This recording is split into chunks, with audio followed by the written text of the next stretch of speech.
Welcome to another video from the Vickers MG Collection and Research Association.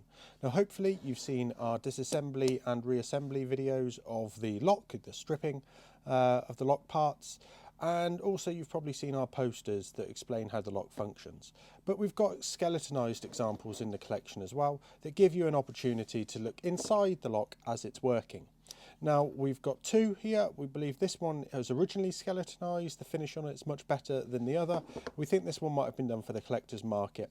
It's a deactivated example and it's actually come out of a deactivated gun at some point, I'm sure, because this isn't something you see deactivated as part of the proof houses in the UK. This one does have the benefit though that the extractor is cut away there, so we can see the jib and the jib spring inside it.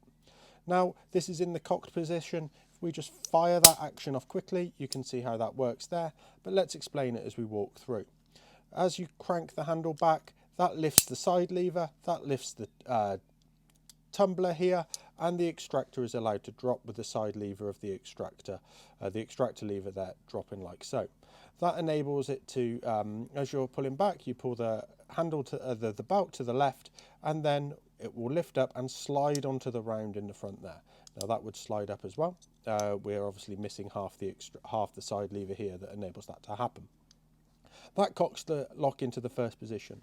On the second crank of the handle, the lock is already cocked. The extractor goes down again, and that puts the round into the chamber, but also when it moves forward, it gets another round from the belt as well. On the extractor, that side lever is up. You can see here that that has compressed the spring like so, and the trigger is in a forward position there and it's under tension.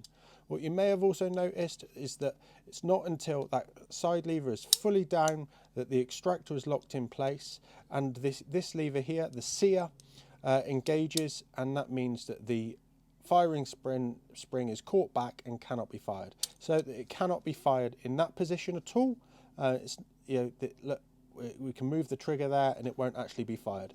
When we drop the side levers, we're able to pull the trigger back, and that releases the tension on the lock spring that fires the firing pin forwards. Once that happens, the action starts again. But let's look at that on the other lock here, because we've got less in the way and you can just see a little bit more of it. So that side lever raises, you can just see, raises the tumbler there, and that tumbler piece here engages with the firing pin and starts to draw that back. That draws back. You can see that little notch on the bottom of the firing pin here that engages with the sear, and that means it's ready to fire. And it's not until this side lever goes all the way down, detents that sear, that we're able to fire. And you'll see the firing pin as it comes out there. You can see it protrude there, and that's what strikes the round. So really interesting to see inside a Vickers lock how that works. Lots of complex parts.